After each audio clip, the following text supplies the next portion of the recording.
Hello dear students, मी आपला Salman sir from Accountwala commerce academy. आज आपण या व्हिडिओमध्ये बघणार आहोत ते म्हणजे व्यवस्थापन मधला 6 नंबरचा चॅप्टर व्यवसायाच्या सामाजिक जबाबदाऱ्या, ज्याला आपण इंग्लिशमध्ये म्हणू शकतोय social responsibilities of business organization, ज्याचा ऑलरेडी मी इंग्लिश मीडियमच्या विद्यार्थ्यांसाठी व्हिडिओ आपल्या युट्यूब चॅनलला अपलोड केलेला आहे. ओके, एकदा नक्की जर तुम्ही इंग्लिश मीडियमचे विद्यार्थी असाल तर तो व्हिडिओ पूर्ण बघा, आणि जर मराठी मीडियमचे विद्यार्थी असाल तर हा व्हिडिओ तुम्हाला पूर्ण बघावा लागेल. तुम्हाला 10 पैकी 10 मार्क इझिली मिळून जातील. सर, आपण कोणकोणते क्वेश्चन कव्हर केलेले आहेत? एक म्हणजे सामाजिक जबाबदारीची आवश्यकता आहे का, कारण स्पष्ट करा. 4 मार्कसाठी किंवा 5 मार्कसाठी हा क्वेश्चन फार महत्वाचा आहे.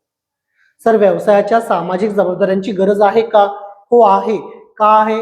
तर सर त्याची कारणे आहेत. नंबर 1, विश्वस्त संकल्पना आहे ना. गांधीजींच्या फिलॉसॉफीनुसार उद्योग व्यवसाय हे समाजाचे विश्वस्त असतात. जो काही त्यांना प्रॉफिट मिळतोय ना, नफा, त्यातला काही भाग त्यांनी समाजाच्या डेव्हलपमेंटसाठी किंवा समाजाच्या विकासासाठी वापरलं पाहिजे. त्यासाठी सर सामाजिक जबाबदारीची गरज आहे. कुणाला? व्यवसायांना. नंबर 2, समाजाच्या बदलत्या अपेक्षा. सर, समाजाच्या ज्या अपेक्षा आहेत ते मोठ्या प्रमाणामध्ये बदलत आहेत. बरोबर.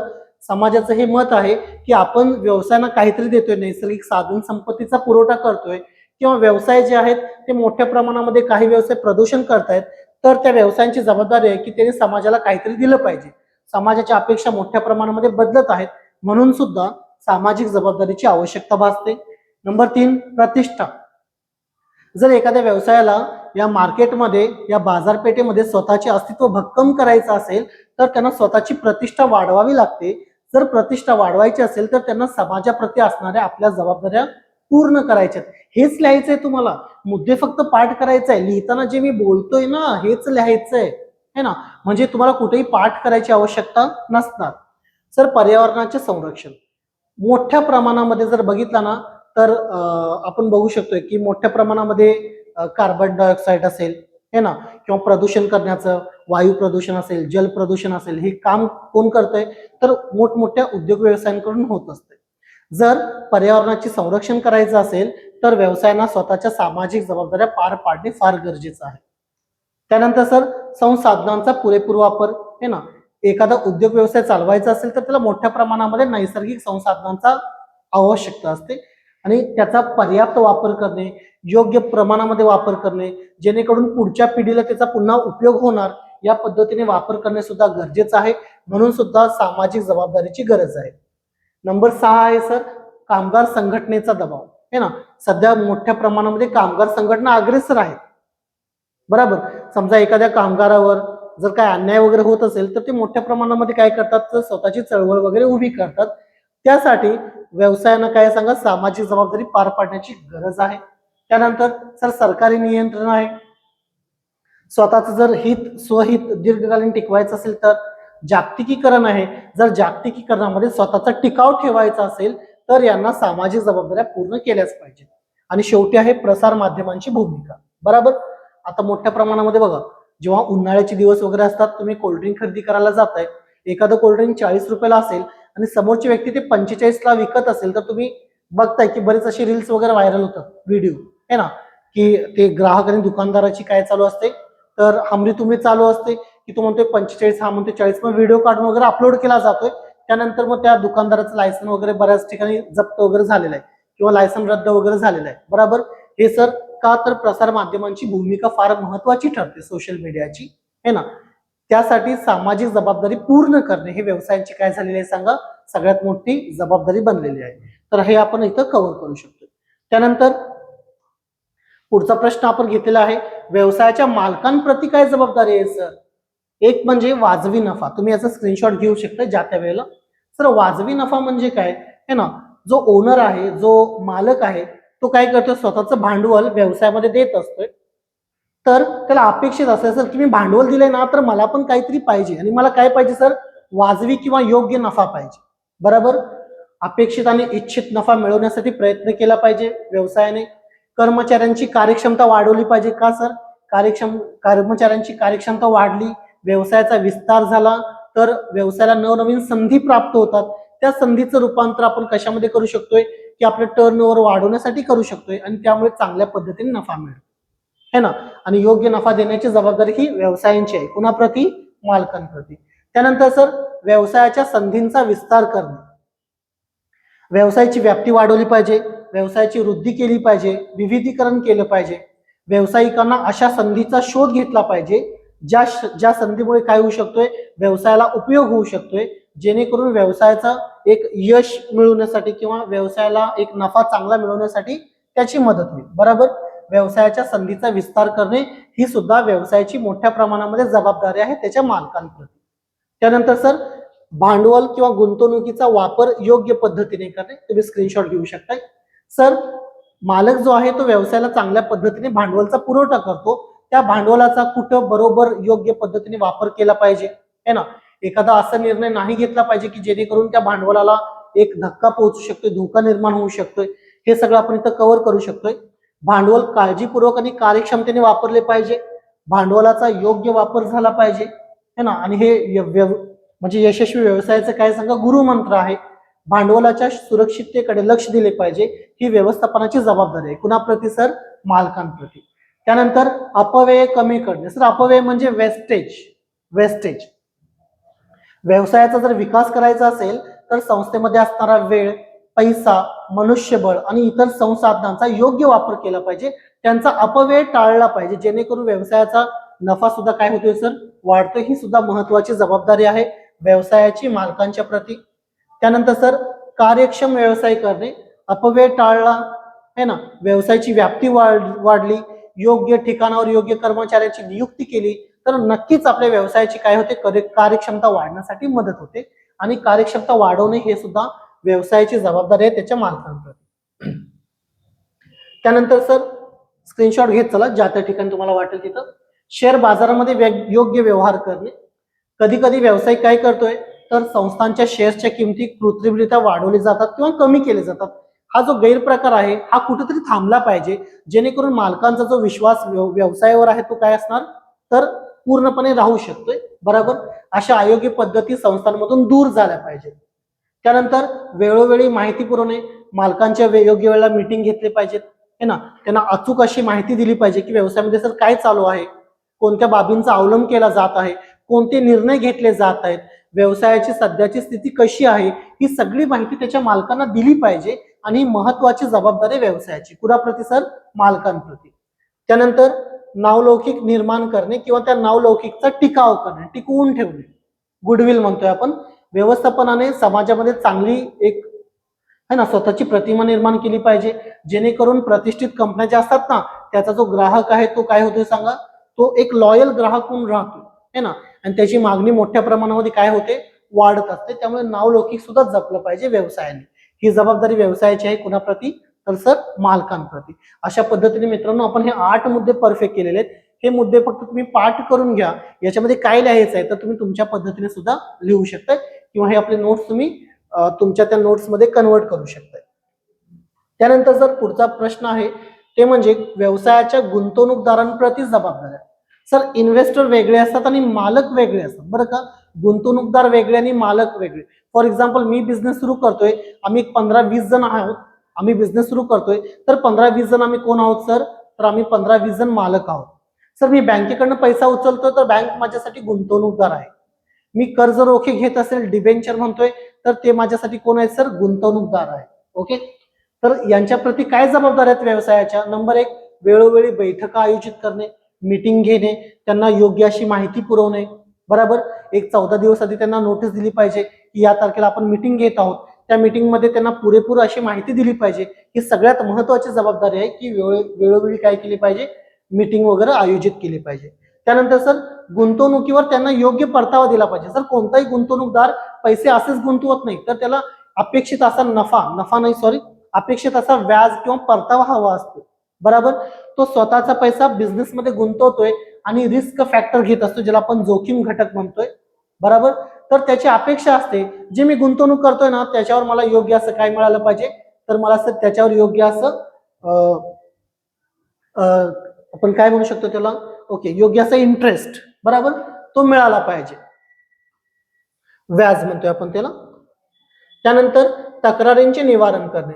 सर एखाद्या गुंतवणूकदाराची काही तक्रार असेल ना तर कंपनीने ते ऐकून घेतली पाहिजे आणि ती तक्रार निवारण करण्यासाठी योग्य अशी कार्यप्रणाली त्या कंपनीकडे असलीच पाहिजे. त्यांच्या निधीच्या वापरासंदर्भात काही तक्रारी असतील किंवा व्यवसायाच्या पद्धतींसंदर्भात काही प्रश्न असतील तर ते प्रश्न ऐकून घेतले पाहिजे आणि त्या प्रश्नांचं निवारण केलं पाहिजे. त्यानंतर पारदर्शकता राखणे, व्यवसायामध्ये काय चाललंय, कशा पद्धतीने आम्ही व्यवसाय करतोय, व्यवसायामध्ये कोणते निर्णय घेतले जातात, कोणत्या बाबींचा विचार केला जातोय, हे सगळं ते जे गुंतवणूकदार आहेत त्यांना समजलं पाहिजे. अशी पारदर्शकता बिझनेसमध्ये असली पाहिजे, ही सुद्धा महत्वाची जबाबदारी आहे. माहितीचे योग्य प्रकटीकरण, बरोबर सर, पारदर्शकता राखायची असेल तर हे सुद्धा महत्वाचा मुद्दा आहे की व्यवस्थापनाने गुंतवणूकदारांना पूर्ण आणि वस्तुनिष्ठ अशी माहिती दिली पाहिजे की व्यवसायामध्ये सर काय चाललंय, कशा पद्धतीने चाललंय, व्यवसायाची सध्याची स्थिती कशी आहे. मग हे कसं पॉसिबल आहे सर? अहवाल सादर केला जाऊ शकतोय, रिपोर्ट्स म्हणतोय, परिपत्रके काढली जाऊ शकतात ज्याला आपण सर्क्युलर म्हणतोय, आणि नफाचा जो विवरणपत्र आहे, नफा तोटा पत्र, तो सुद्धा म्हणजे प्रॉफिट अँड लॉस अकाउंट सुद्धा पुरवला जाऊ शकतोय. त्यानंतर सर सॉल्व्हन्सी किंवा दायित्व भरण्याची क्षमता राखणे. कोणताही गुंतवणूकदार असं एक इच्छा ठेवू शकत नाही की बाबा मी पैसा त्या व्यवसायामध्ये गुंतवलेला आहे आणि तो व्यवसाय बुडावा. बरोबर, प्रत्येकाची इच्छा तीच असते की तो व्यवसाय जो आहे तो कंटिन्यू चालत राहिला पाहिजे, त्यांची सॉल्व्हन्सी मेंटेन राहिली पाहिजे. आणि ही सॉल्व्हन्सी म्हणजे काय? दायित्व भरण्याची क्षमता. म्हणजे एखाद्या गुंतवणूकदाराने व्यवसायाला 10 लाख रुपये दिलेले आहेत तर तिने ही क्षमता मेंटेन ठेवली पाहिजे, जेव्हा बिझनेस बंद पडणार आहे तेव्हा त्यांचे 10 लाख रुपये आपल्याला देता आले पाहिजे. ही सुद्धा महत्वाची जबाबदारी आहे व्यवसायाची गुंतवणूकदारांप्रती. त्यानंतर सर कर्मचाऱ्यांप्रती काय जबाबदाऱ्या आहेत? एक तर नोकरीची सुरक्षा असली पाहिजे, त्यामुळे कर्मचाऱ्यांची मानसिक शांती मिळते आणि त्यांना पूर्णपणे स्वतःला समर्पित करून काम देण्यासाठी ती गोष्ट प्रोत्साहित करत असते. नोकरीची सुरक्षा ही त्यांची मनोवृत्ती तसेच संस्थेप्रती असणारी निष्ठा काय करते? वाढवते. आणि त्यामुळे कर्मचारी काय करते सर? एक चांगल्या पद्धतीने कार्यक्षमपणे काम करण्यासाठी मदत होते. त्यानंतर योग्य मोबदला दिला पाहिजे, आकर्षक पगार दिला पाहिजे, त्यासोबत वेगवेगळे भत्ते दिले पाहिजेत, बोनस, कमिशन, ओव्हरटाईम भत्ता यासारखे आकर्षक प्रोत्साहन, इन्सेंटिव्ह दिले पाहिजे. त्यांचा मोबदला हे नोकरीच्या स्वरूपानुसार निश्चित केला पाहिजे. सर एकदम हाय लेवलची नोकरी आहे त्यांना चांगल्या पद्धतीचं वेतन दिलं पाहिजे, थोडी कमी लेवलची आहे तर त्यांना त्यापेक्षा थोडं कमी दिलं पाहिजे, त्या पद्धतीने योग्य मोबदला मिळाला पाहिजे. त्यानंतर सर आरोग्य आणि सुरक्षा उपाययोजना है ना, जे कर्मचारी व्यवसायामध्ये काम करतात सर त्यांच्या आरोग्याचं काय केलं पाहिजे त्यांनी? तर त्याच्यासाठी योग्य अशी उपाययोजना केली पाहिजे. जसं की कामाच्या ठिकाणी स्वच्छता राखली पाहिजे, कॅन्टीन सुविधा असली पाहिजे, वैद्यकीय सुविधा असली पाहिजे किंवा योग्य स्वच्छता व्यवस्था पुरवणे आवश्यक आहे. यंत्रांची योग्य देखभाल, म्हणजे ज्या यंत्रांवर ते कामगार काम करतात ना त्याचं मेंटेनन्स वेळोवेळी केलं पाहिजे. बरोबर, जर हँड ग्लोव्ज लागत असेल तर हँड ग्लोव्ज दिले पाहिजे, सेफ्टी शूज आहेत, हेल्मेट आहे, गॉगल आहे, मास्क आहे, यासारखे उपकरणं पुरवली पाहिजे जर आवश्यकता असेल तर. ही जबाबदारी व्यवसायाची आहे त्यांच्या कर्मचाऱ्यांप्रती.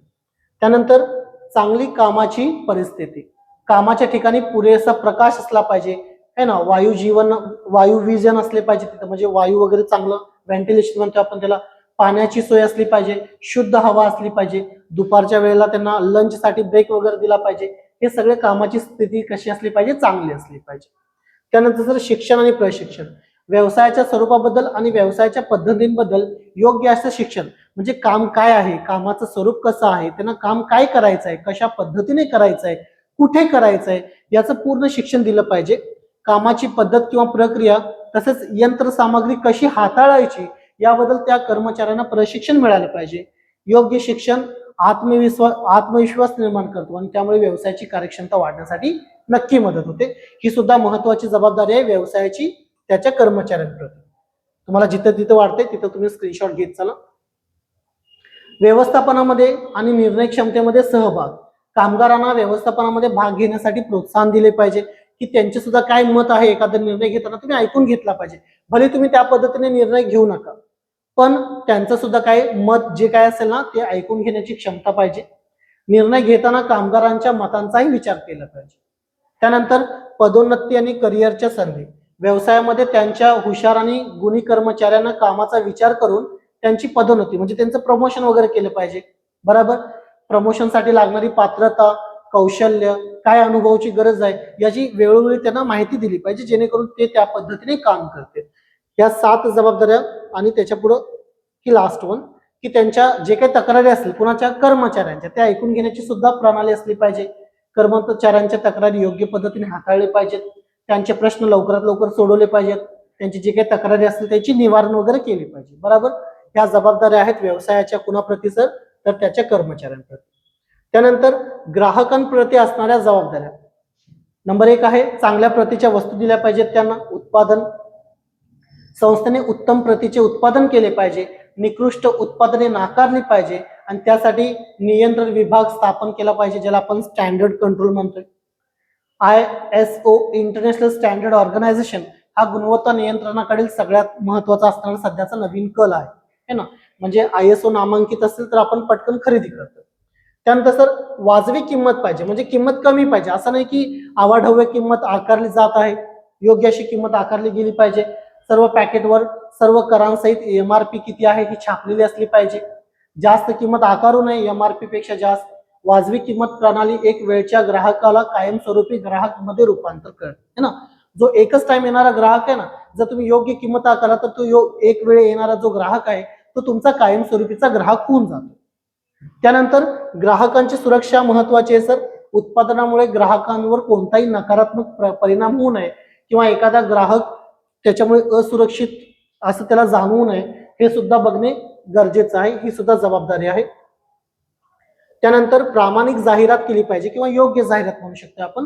जाहिरातीद्वारे कोणत्याही उत्पादनाबद्दल अयोग्य अशी माहिती नाही दिली पाहिजे. ग्राहकांची फसवणूक नाही केली पाहिजे. खोट्या, दिशाभूल करणाऱ्या किंवा अश्लील जाहिराती टाळल्या पाहिजेत.